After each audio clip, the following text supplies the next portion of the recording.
আল্লাহর একজন ওলি, তার কাছে একজন মহিলা আসছে, এসে জিজ্ঞেস করছে, ওগো আল্লাহর ওলি, আমি জানি আপনি বড় বুজুর্গ মানুষ, তবে আপনার মুখের মধ্যে যে দাড়ি আছে, আপনার মুখের মধ্যে যে অল্প কিছু দাড়ি আছে, ওই দাড়িটা আমার একটা ছাগল আছে, ওই ছাগলের মতো। আমার এখন মন বলছে যে আপনার মুখের দাড়ির দাম বেশি নাকি আমার ছাগলের দাড়ির দাম বেশি। কুকুর বাইজিদ বুস্তামিকে বলতেছে, এই বাইজিদ বুস্তামি, আমি নাপাক ঠিক আছে, আমার দেহটা নাপাক, আমার লালাটা নাপাক, আমি দেহের সাথে কোন মানুষের স্পর্শ হলে শুধু আমি নাপাক হই না, বরং ওই মানুষটাকেও আমি নাপাক বানায়া দেই, তার জামা কাপড় নাপাক হয়ে যায়, তার দেহটা নাপাক হয়ে যায়। ধৌত না করলে, পবিত্র না হলে ওই দেহ দিয়ে, ওই পোশাক দিয়ে নামাজ পর্যন্ত হয় না। সত্যি বলছো আমি নাপাক, কিন্তু বাইজিদ বুস্তামি, আমার এই নাপাকির কারণে আমার কি কোনোদিন জাহান্নামের আগুনে জ্বলা লাগবে? মাসটি রজব মাস। রজব মাসের পরই শাবান, আর শাবানের পরই শুরু হবে রমাদান। আমাদের ইংরেজি হিসাব তো সব সময় থাকে, কিন্তু আরবি হিসাব আমাদের থাকে না।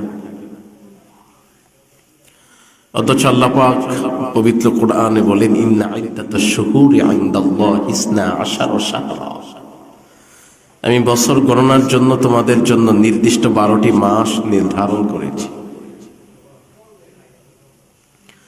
আরবিতেও আমরা গণনা করি 12টি মাস, ইংরেজিতেও আমরা গণনা করি 12টি মাস, আবার বাংলায় যখন আমরা গণনা করি তখনও গুনি 12টি মাস। আল্লাহ পাক এইভাবে বছরকে চিহ্নিত করার জন্য আমাদের জন্য 12টি মাস নির্ধারণ করলেন। আবার দিনকে চিহ্নিত করার জন্য আল্লাহ দিনে সূর্যের ব্যবস্থা দিলেন, রাতে চাঁদের ব্যবস্থা দিলেন। সূর্য উঠবে দিন হবে, সূর্য ডুববে রাত হবে। এইভাবে রাত দিন অতিক্রম করবে, রাত দিন অতিক্রম করে 30টি দিন আমরা একটি মাস পেয়ে যাই। আবার এই ধারাবাহিকভাবে 12টি মাস যখন অতিক্রম হয়, একটি বছর আমাদের কাছ থেকে চলে যায়।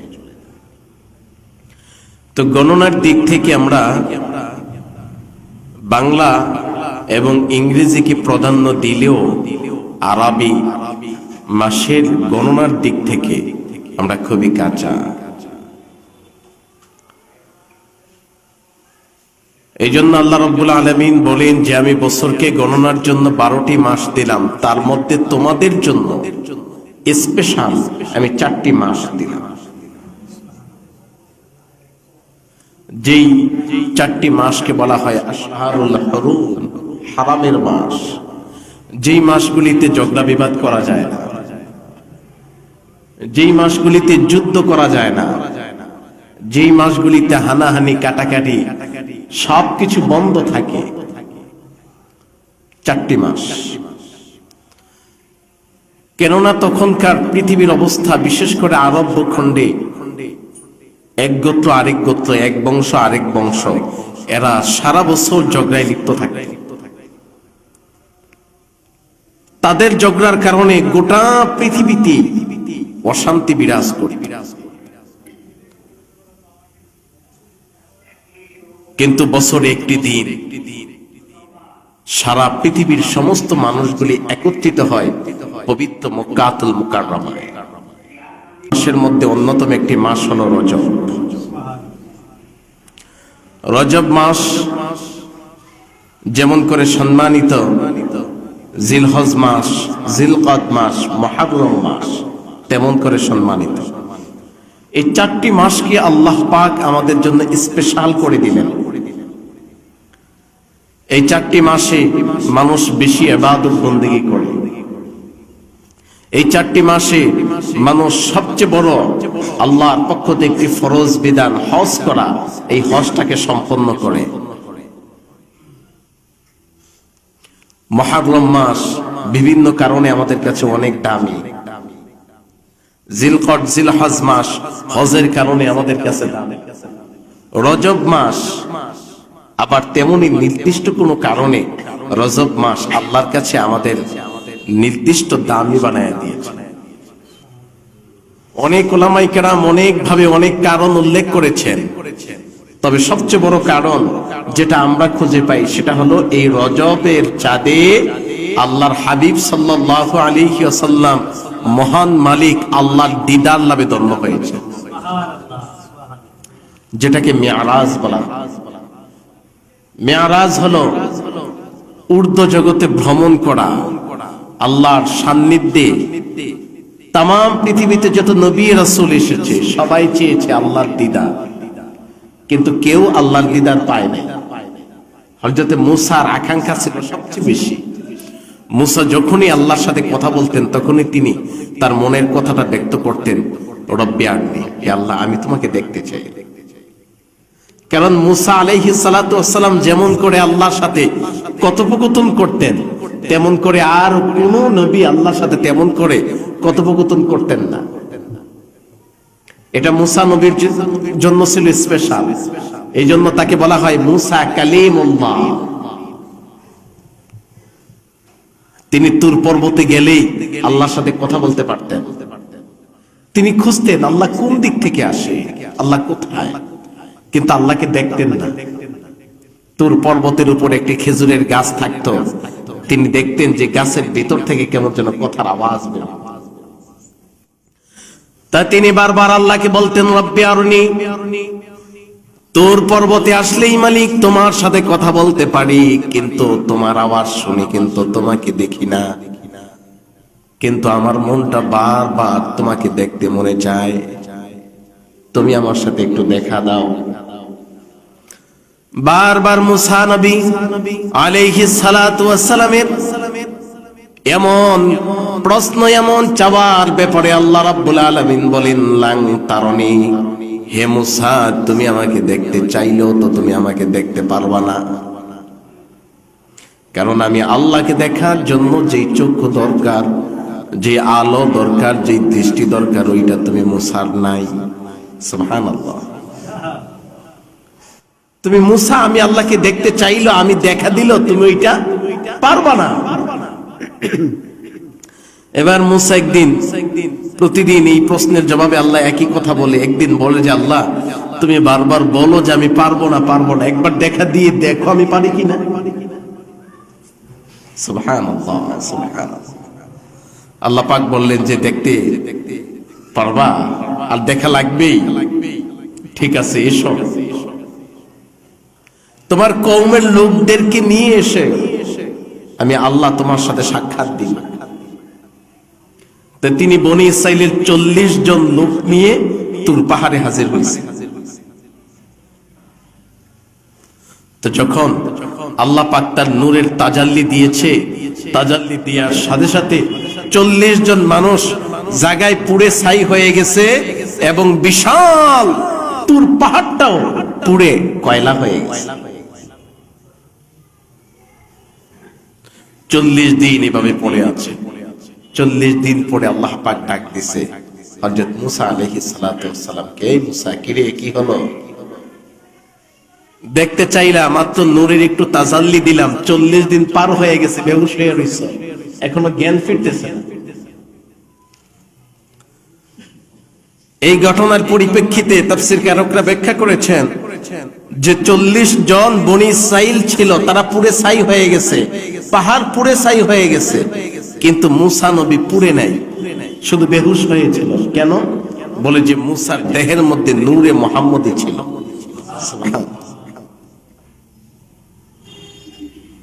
মুসার দেহের মধ্যে নূরে মুহাম্মদী থাকার কারণে শিশু বয়সেও মা যখন ফেরাউনের হাত থেকে বাঁচানোর জন্য জ্বলন্ত চুলার ভিতরে ঢুকাই দিয়েছিল, সেদিন যেমন করে চুলার আগুন নবী মুসার একটি পশমকে স্পর্শ করতে পারে নাই, তেমন করে নূরে মুহাম্মদী থাকার কারণে সেই তুর পর্বতে আল্লাহর নূরের তাজাল্লিতে সব পুড়ে ছাই হয়ে গেল। নবী মুসা আলাইহিস সালাতু ওয়াস সালাম এই নূরের তাজাল্লি পাওয়ার পরেও তিনি শুধু বেহুশ হয়েছেন, অন্যদের মতো পুড়ে ছাই হন নাই। তার কারণ হলো তার দেহের মধ্যে নূরে মুহাম্মদী ছিল।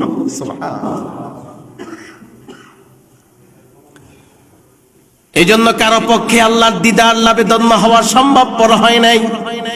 কিন্তু আমাদের নবী মুহাম্মদ আল-আরবী সাল্লাল্লাহু আলাইহি ওয়াসাল্লাম তিনি শুধু দুনিয়ার জমিনের ওই পাহাড়ের উপত্যকায় বসেই আল্লাহর দিদার লাভে ধন্য হন নাই, বরং আল্লাহ পাক কুদরতি বাহনের মাধ্যমে মক্কা থেকে বাইতুল মুকাদ্দাস নিয়ে গেলেন, নবীদের ইমাম বানায়া প্রথম আসমান, দ্বিতীয় আসমান, তৃতীয় আসমান, চতুর্থ, পঞ্চম, ষষ্ঠ, সিদরাতুল মুনতাহা, লা মাকান লা জামান সবকিছু পেরিয়ে ধুলক বুলক ছাড়িয়ে সরাসরি আল্লাহর আরশে আজিমে আল্লাহর দিদার লাভে ধন্য যেই মাসে হয়েছেন, ওই মাসটি হলো রজব মাস। এই কারণে এই রজব মাস আমাদের কাছে দামি মাস। এই কারণে এই রজবটা আমাদের জন্য আল্লাহ আশহারুল হুরুম বানায়া দিয়েছেন।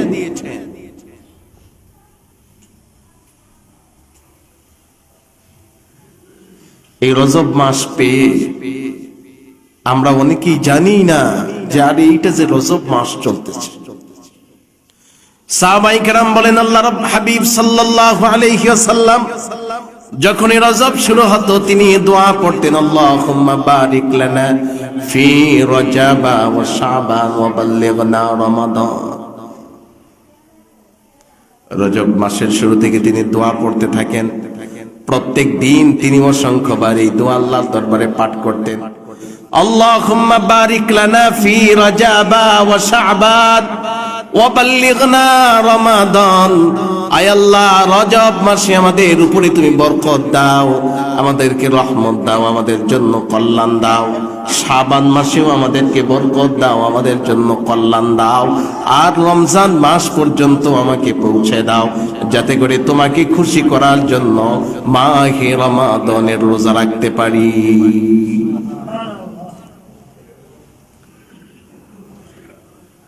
এই দোয়া পাঠের মাধ্যমে আমাদের জন্য দুইটি কল্যাণ হতে পারে। একটি কল্যাণ হলো এই 3 মাসেই আল্লাহর পক্ষ থেকে আমাদের জন্য রহমত, কল্যাণ, বরকত বরাদ্দ থাকতে পারে। দ্বিতীয়ত আমাদের যে হায়াত, এই হায়াতকে আল্লাহ লম্বা বানায়া দিতে পারে। আমরা অনেক সময় দোয়ায় পড়ি, মালিক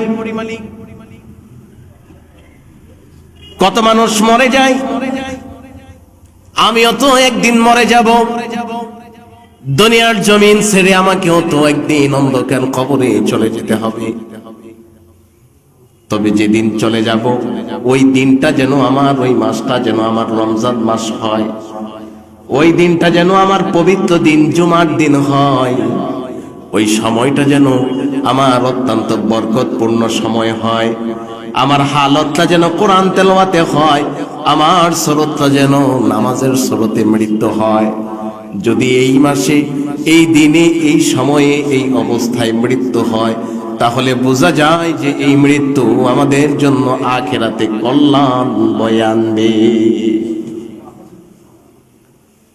কিছু আছে মঙ্গলজনক মৃত্যু, আবার কিছু আছে অকল্যাণজনক মৃত্যু। সিনেমা দেখতে গেছেন, সিনেমা দেখতেছেন আর ভূমিকম্প হয়ে মৃত্যুবরণ করেছেন, এটাকে কি ভালো মৃত্যু বলে? মদের আড্ডায় গেছেন, মদের আড্ডায় যাওয়ার পরে মৃত্যুবরণ করেছেন। গানের আসরে বসেছেন, গানের আসরে বসে মৃত্যুবরণ করেছেন। এগুলা কি ভালো মৃত্যু? এগুলি ভালো মৃত্যু নয়। কিন্তু মসজিদে আসছেন, নামাজ পড়তেছেন, নামাজের মধ্যে দাঁড়িয়ে আপনার মৃত্যু হয়ে গেছে।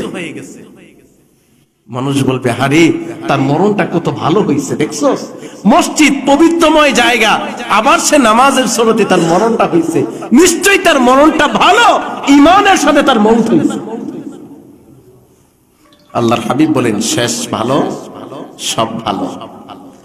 ঈমান নিয়ে যার মৃত্যু হয়, আখিরাতের জীবন, আখিরাতের জগৎ তার জন্য শান্তিময় হয়। এবং এই জন্য সারা জীবন কি করছো না করছো ওইটা মূল বিষয় নয়, তোমার মৃত্যুটা ঈমানের সাথে হয়েছে কিনা এটাই সবচেয়ে মূল বিষয়। আল্লাহর একজন ওলি, তার কাছে একজন মহিলা আসছে, এসে জিজ্ঞেস করছে, ওগো আল্লাহর ওলি, আমি জানি আপনি বড় বুজুর্গ মানুষ, তবে আপনার মুখের মধ্যে যে দাড়ি আছে, আপনার মুখের মধ্যে যে অল্প কিছু দাড়ি আছে, ওই দাড়িটা আমার একটা ছাগল আছে, ওই ছাগলের মতো। আমার এখন মন বলছে যে আপনার মুখের দাড়ির দাম বেশি নাকি আমার ছাগলের দাড়ির দাম বেশি। আল্লাহর ওলি বলছেন যে মা, তোমার প্রশ্নের জবাব আমি এখন দিতে পারবো না, তবে আমার মৃত্যুর পরে আমাকে দাফন কাফন করানোর আগে আবার তুমি আমার পাশে আইসো, তখন আমি তোমার প্রশ্নের জবাব দিব। কিছুদিন পরে আল্লাহর ওলির মৃত্যু হয়ে গেছে। এবার জানাজা দাফন কাফনের জন্য প্রস্তুত নিচ্ছে ওই ব্যক্তি, ওই মহিলা তখন আসছে, এসে জিজ্ঞেস করতেছে যে হুজুর, আপনি বলছিলেন এই সময় আমার একটা প্রশ্নের জবাব দিবেন, আজকে আপনার প্রশ্নের জবাবের জন্য আমি উপস্থিত হয়ে আছি। তখন আল্লাহর ওলি বললেন যে তোমার ছাগলের দাড়ির চাইতে আমার দাড়ির দাম অনেক বেশি।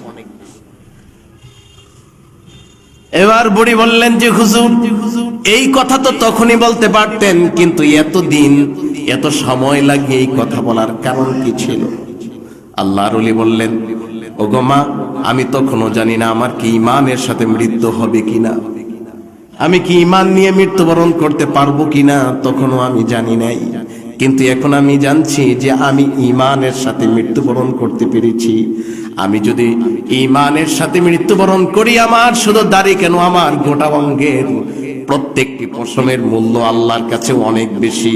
আর যদি ঈমান হারা হয়ে মৃত্যুবরণ করি, তাহলে গোটা দেহের কোনো মূল্য আল্লাহর কাছে নাই। আমি যদি ঈমান ছাড়া মৃত্যুবরণ করি, আমার তো এই দেহের মূল্য নাই, আমার হাতের মূল্য নাই, আমার চুলের মূল্য নাই, আমার দাড়ির মূল্য নাই, আমার গোটা অঙ্গের কোনো মূল্য নাই। যেহেতু আমি ঈমান নিয়ে মৃত্যুবরণ করতে পারি নাই, আর যখন ঈমান নিয়ে মৃত্যুবরণ করতে পেরেছি, তখন আমার দেহের মূল্য আছে, আমার পায়ের মূল্য আছে, আমার হাতের মূল্য আছে, আমার দাড়ির মূল্য আছে। এই জন্য এখন তোমাকে প্রশ্নের জবাব দিচ্ছে যে তোমার ছাগলের চাইতে আমার দাড়ির মূল্য অনেক বেশি। আর যদি ঈমান নিয়ে মৃত্যুবরণ করতে না পারতাম, তাহলে আমি কাল হাসরের ময়দানে আল্লাহর কাঠগড়ায় দাঁড়াতাম, আল্লাহর কাঠগড়ায় দাঁড়ায়া আমার হিসাব দেওয়া লাগতো, হিসাবের পরে আমার জন্য জাহান্নাম নির্ধারিত হতো। কিন্তু তোমার ছাগল আল্লাহর কাঠগড়ায় দাঁড়ায়া হিসাব দেওয়া লাগতো না, সে বিনা হিসাবেই জাহান্নাম থেকে মুক্তি পেয়ে যেত। যেহেতু সে জাহান্নাম থেকে বিনা হিসাবে মুক্তি পেয়ে যাইত, তাইলে সে আমার চাইতে দামি। আর এখন আমি ঈমান নিয়ে মৃত্যুবরণ করার কারণে তার চাইতে আমি অনেক বেশি দামি। সুবহানাল্লাহ। এই জন্য মানুষ, সেটা হলো আশরাফুল মাখলুকাত। কেন আশরাফুল মাখলুকাত? সব মানুষই কি আশরাফুল মাখলুকাত? গোটা মাখলুকাতের মধ্যে শ্রেষ্ঠ ওই সকল মানুষ, যেই সকল মানুষ ঈমানের হালতে চলে, আল্লাহর বিধিবিধান মতো চলে, যেই মানুষ আল্লাহর হুকুম আহকাম মেনে চলে, তার একটা পশমের মূল্য গোটা সৃষ্টি জগতের চাইতে আল্লাহর কাছে অনেক বেশি।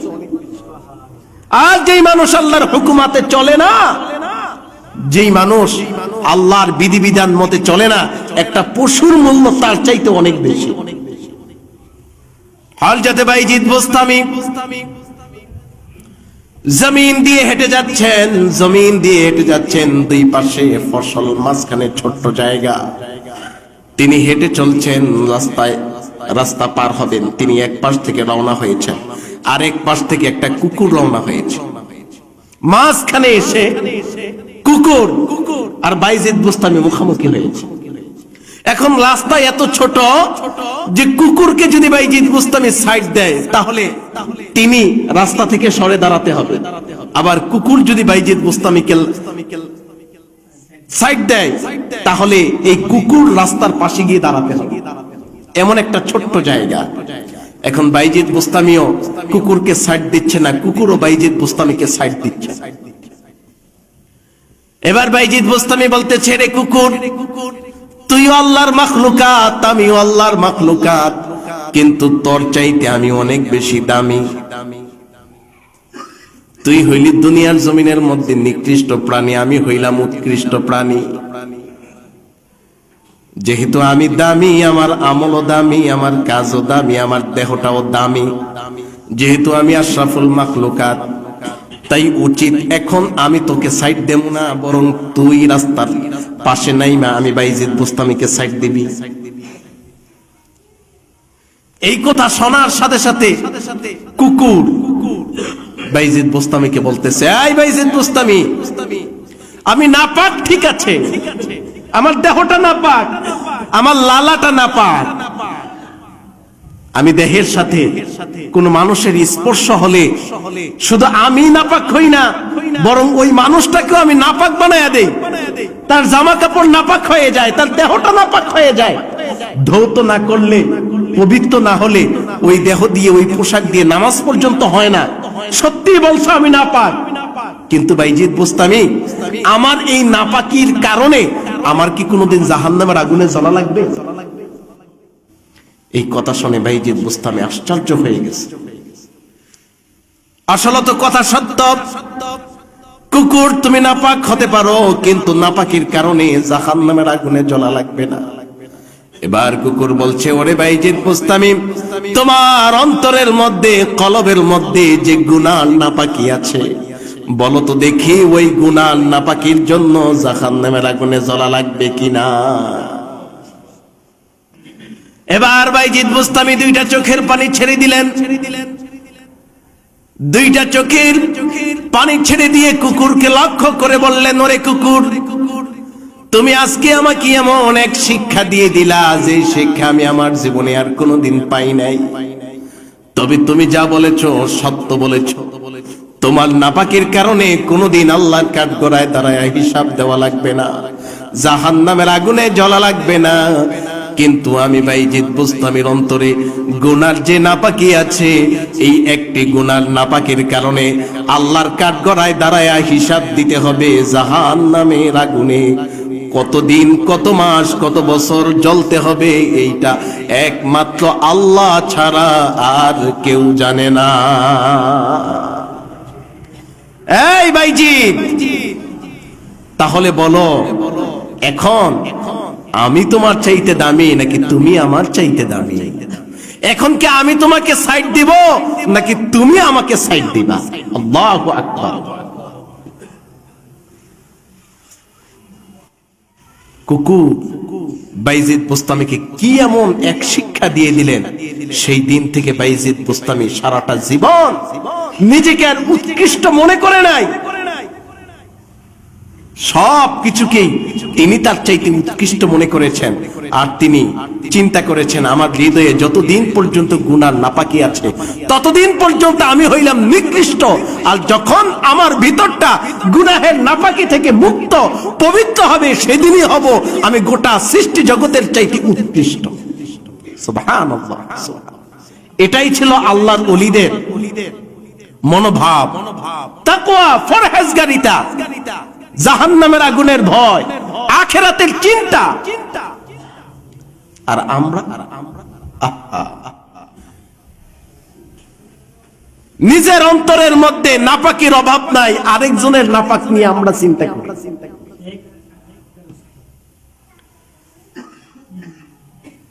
এজন্য আমাদেরকে চিন্তা করতে হবে এই বিষয়গুলি। আল্লাহ আমাদেরকে সহিহ বুঝ দান করুক, বলুন আমিন। এই জন্য মানুষটা তখনই দামি হয় যদি মৃত্যুটা কল্যাণকর হয়, মানুষটা তখনই দামি হয় যদি ঈমানের সাথে মৃত্যু হয়। যদি ঈমানের সাথে মৃত্যু হয়, ওই মানুষটার দাম আল্লাহর কাছে এত বেশি হয়ে যায়, তার দেহের একটি পশমকে যদি এক পাল্লায় দেওয়া হয়, আর গোটা সৃষ্টি জগৎকে যদি আর এক পাল্লায় দেওয়া হয়, গোটা সৃষ্টি জগতের চাইতে তার একটি পশমের মূল্য আল্লাহর কাছে অনেক বেশি। সুবহানাল্লাহ, সুবহানাল্লাহ। এই জন্য আমাদেরকে দামি হতে হবে।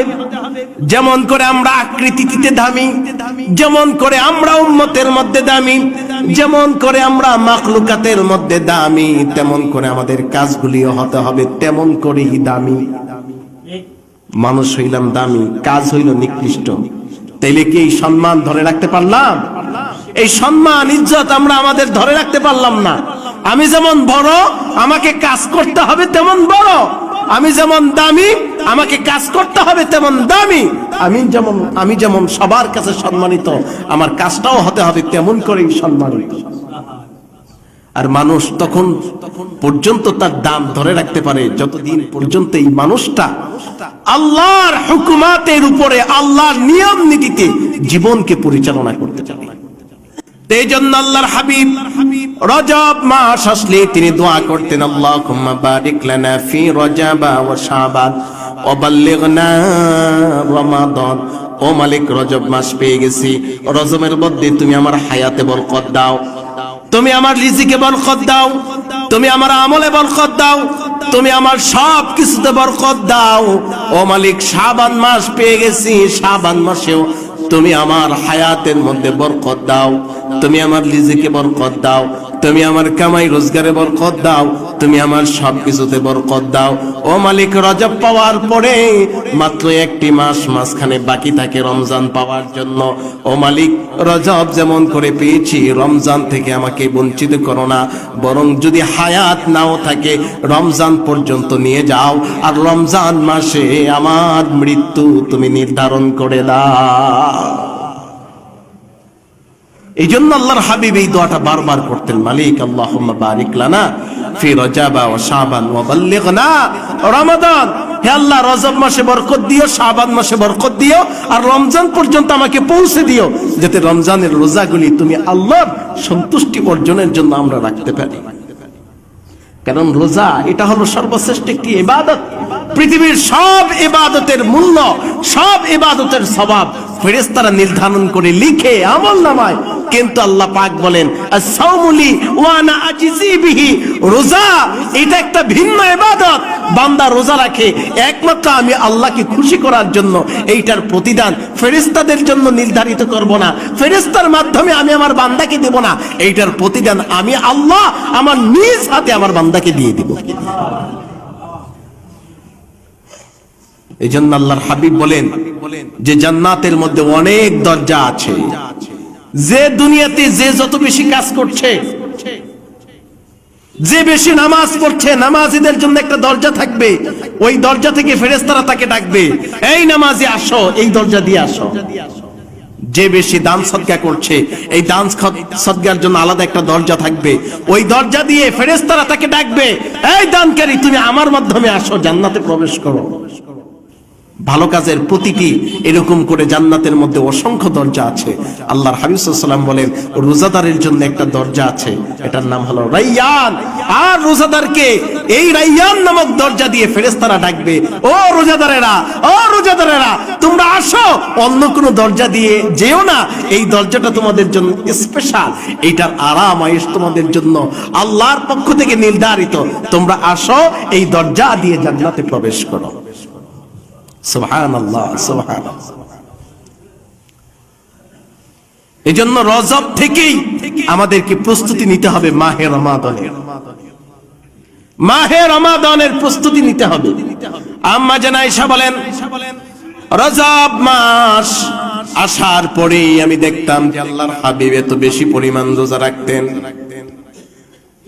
আমি মনে করতাম যেন রজব থেকেই আল্লাহর হাবিব রোজা রাখা শুরু করছে রমজানের। অন্য কোন মাসে এত বেশি রোজা রাখতেন না, রজব মাসে যত বেশি রোজা রাখতেন। আল্লাহর হাবিব রজব মাস থেকেই রোজা শুরু করলেন এবং সাহাবায়ে কেরামকে রজব থেকেই প্রস্তুতি নেওয়ার কথা জানায়া দিলেন। আর সাহাবায়ে কেরাম আল্লাহর হাবিবের এই ঘোষণার পরে যাদের ব্যবসা আছে ব্যবসাকে গুছায়া ছোট করে ফেলতো, যাদের চাকরি আছে চাকরিকে গুছায়া ছোট করে ফেলতো, যাদের কৃষি কাজ আছে কৃষি কাজ গুছায়া ছোট করে ফেলতো। তাদের চিন্তা থাকতো রজবের পরে শাবান, আর শাবানের পরে রমজান। তাম বছরের 11টি মাস আমি আমার নিজের জন্য কাটাবো, রমজান মাস একমাত্র আমি আল্লাহর জন্য কাটায়া দিব। এটা ছিল সাহাবায়ে কেরামের প্রস্তুতি। সাহাবায়ে কেরাম কেমন করে রমজানে আল্লাহর সন্তুষ্টি অর্জন করবে সেই চিন্তায় রজব থেকে প্রস্তুতি নিত। আর আমরা প্রস্তুতি নেই, রমজান আসবে, ব্যবসায়িকরা প্রস্তুতি নেই কেমন করে ব্যবসাটা একটু গুছালু করা যায়, কারণ সারা বছর যত ব্যবসা করছি রমজান মাসে তার চেয়ে বেশি ব্যবসা করবে। এজন্য রমজান মাস আসলে পেঁয়াজের দাম বাড়ে, সবজির দাম বাড়ে, কাঁচামরিচের দাম বাড়ে, ধনিয়া পাতার দাম বাড়ে, ছোলা বুটের দাম বাড়ে, তেলের দাম বাড়ে, সবকিছুর দাম বাড়ে, তার সাথে জামা কাপড়েরও দাম বাড়ে। কিন্তু সাহাবায়ে কেরামের চিন্তা ছিল যে এখন ব্যবসা কমাবো, এখন চাকরিকে সংকীর্ণ করব, কাজকর্মকে খুব দ্রুত শেষ করে আমি কাজকর্ম থেকে ফারেক হব। রমজান মাসটা যা কাজ করব সব আল্লাহর সন্তুষ্টির জন্য ইবাদত হিসাবে করব। এখনো সেই ধারাবাহিকতা অনেক ইসলামী রাষ্ট্রগুলিতে অনেক মুসলিম ইমানদার ফরহেজগার ব্যবসায়ীদের মধ্যে আছে, যারা বলে আরে সারা 11 মাস আমি তো ব্যবসা করেছি নিজের জন্য, আর রমজান মাস আমি ব্যবসা করব একমাত্র আল্লাহর জন্য। সারা মাস যে লাভ করেছি এখন আর লাভ নাই, এখন শুধু সমান সমান যাবে, সমান সমান যাবে। এটাই ছিল সাহাবায়ে কেরামের চিন্তা। এইজন্য আল্লাহর হাবিব সাল্লাল্লাহু আলাইহি সাল্লাম রজব মাস আসলেই সাহাবায়ে কেরামকে মনে করায় দিতেন রমজানের কথা। এই সাহাবীরা সারা মাস তো উদাসীন ছিল, কিন্তু এখন কিন্তু রজবের চাঁদ, রজবের পরেই কিন্তু শাবানের চাঁদ, আর শাবানের পরে বলো তো দেখি কিসের চাঁদ? রমজানের চাঁদ। আর রমজান এটা হলো এমন একটি মাস যে একটি মাসকে কেন্দ্র করে আল্লাহ পাক প্রতিটি কবরের আযাব পর্যন্ত মাফ করে দেন।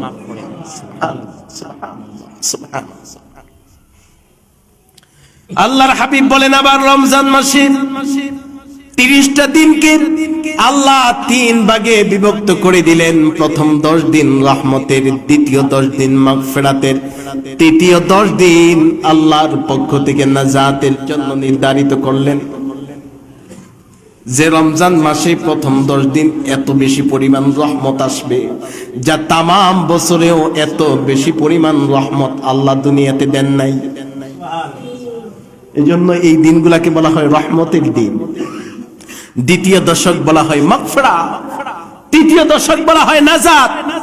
বলে যে দ্বিতীয় দশকে এত বেশি পরিমাণ মানুষকে আল্লাহ ক্ষমা করবেন যা সারা বছরেও করেন না।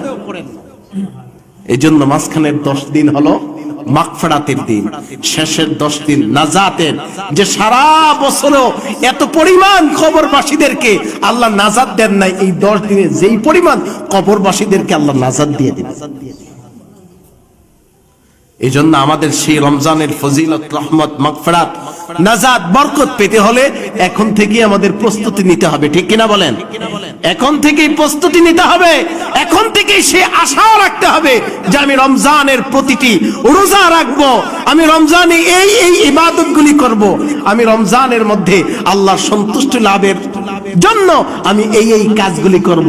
আল্লাহর হাবিব বলেন এরপরেও যদি কারো নিয়ত থাকে, এই ইবাদতের কোনো লক্ষ্য থাকে, আর যদি তার হায়াত না থাকে, সে যদি মরেও যায়, কিন্তু কিয়ামত পর্যন্ত সে ব্যক্তিকে হায়াত লম্বা করলে যেই পরিমাণ রমজান মাস পাইতো, তার মনের মতো ইবাদত করলে যেই পরিমাণ সওয়াব পাইতো, শুধুমাত্র নিয়ত থাকার কারণে মরে যাওয়ার পরেও কিয়ামত পর্যন্ত ওইভাবে রমজান পাইয়া ওইভাবে আমল করার সমপরিমাণ সওয়াব তার আমলনামায় আল্লাহ দিয়ে দিবেন।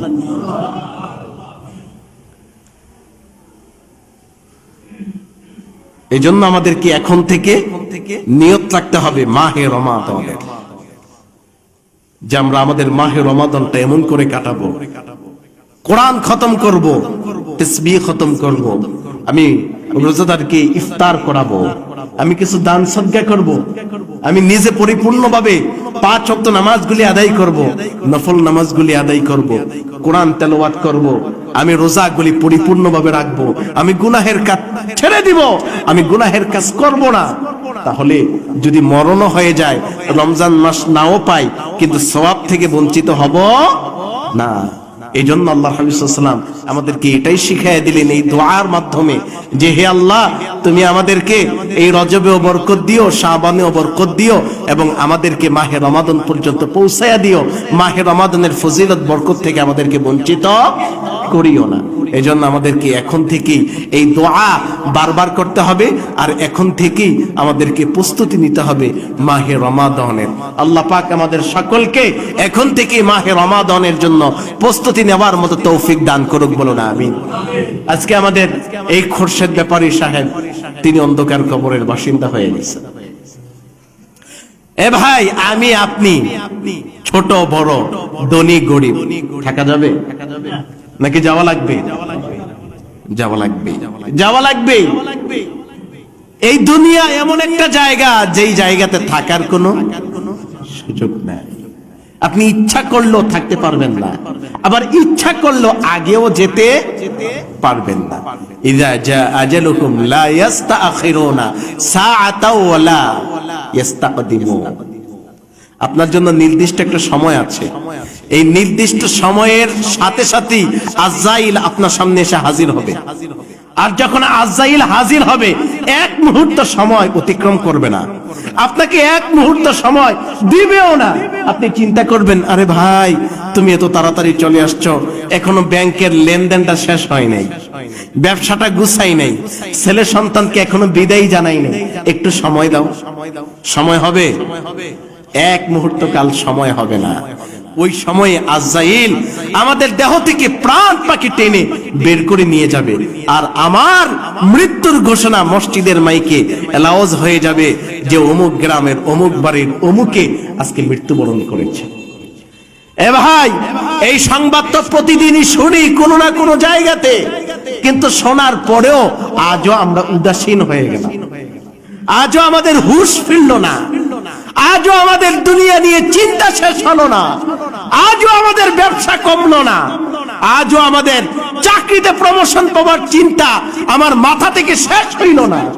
আজও আমি বিমর হয়ে আছি, কেমন করে অর্থ উপার্জন করব, কেমন করে গাড়ি বানাবো, কেমন করে বাড়ি বানাবো, কেমন করে আমার ব্যবসা প্রতিষ্ঠানটাকে অনেক বড় বানাবো।